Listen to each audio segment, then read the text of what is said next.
Labis ang kasiyahan ni Dara para sa kanyang tatay nang malaman niyang magkakaroon na ng brand new tricycle ang kanyang ama. Masaya rin si tatay sa balitang ito dahil magagamit niya ito sa kanyang pamamasada upang hindi na siya lumayo para magtrabaho. Masaya rin ang mga viewers at mga nagmamahal kay Dara dahil unti-unti nang nagbabago ang estado ng kanilang pamumuhay. Matatanda ang matagal-tagal ring nawalay ang kanilang ama dahil nagtrabaho ito sa Samar ng Chainsaw. Kaya naman si Dara na ang tumayong ama at ina sa kanyang nakababatang kapatid na si Bea. Dahil nga sa dedikasyon at kasipagan ni Dara, ay marami ang humanga sa kanya.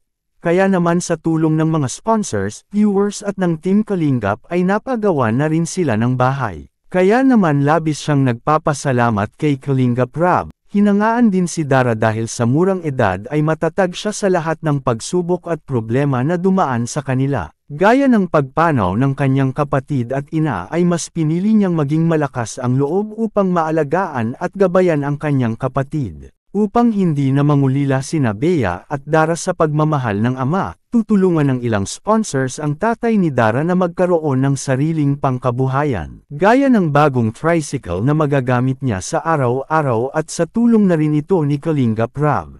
Bukod rito ay natupad na rin ang isa sa mga pangarap ni Dara na kumpleto silang pamilya kasama ang kanyang mga kapatid at ama. Excited na nga ang tatay ni Dara na magkaroon ng sariling tricycle kaya naman labis ang kanyang tuwa at pasasalamat kay Kalingap Rob.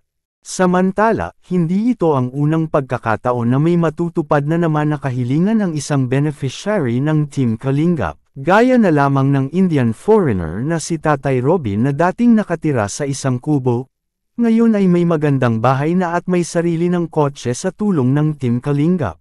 Kamakailan nga ay isa na namang beneficiary ng Team Kalingap ang nagkaroon ng magandang bahay at labis ang tuwa ni Roseanne at naiyak na lamang siya sa dami ng blessings na natanggap niya. Marami nang ang pabahay ang naibigay ng Team Kalingap sa mga taong karapat-dapat tulad na lamang ng ilan sa kanila.